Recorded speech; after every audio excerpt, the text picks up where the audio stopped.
ಬಿನು ಒಂದು ದೊಡ್ಡ ಮಾವಿನ ಮರದ ಗೂಡಿನಲ್ಲಿ ವಾಸಿಸುತ್ತಿದ್ದಳು.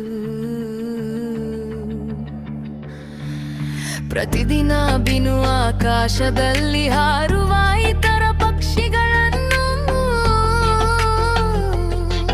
ನೋಡುತ್ತಿದ್ದಳು.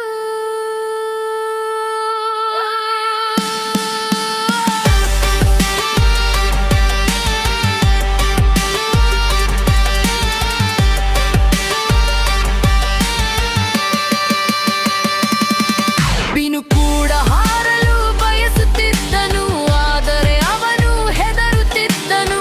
ಒಂದು ಬೆಳಿಗ್ಗೆ ಬಿನುವಿನ ತಾಯಿ ಹೇಳಿದಳು, ಪ್ರಯತ್ನಿಸಿ ನನ್ನ ಮಗು, ನಾನು ನಿನ್ನೊಂದಿಗೆ ಇಲ್ಲೇ ಇದ್ದೇನೆ.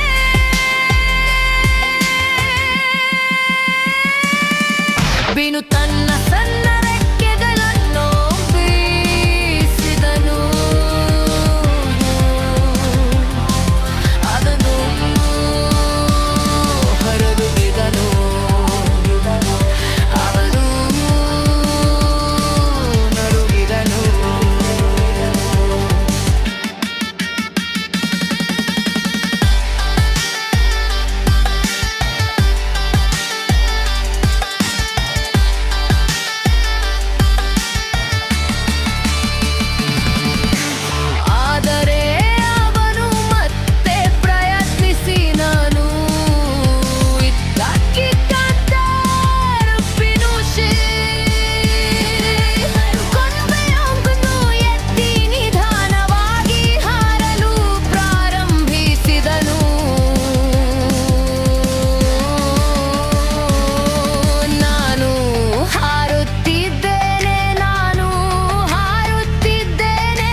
ಅವನ ತಾಯಿ ಹೆಮ್ಮೆಯಿಂದ ಮುಗುಳಕಳು.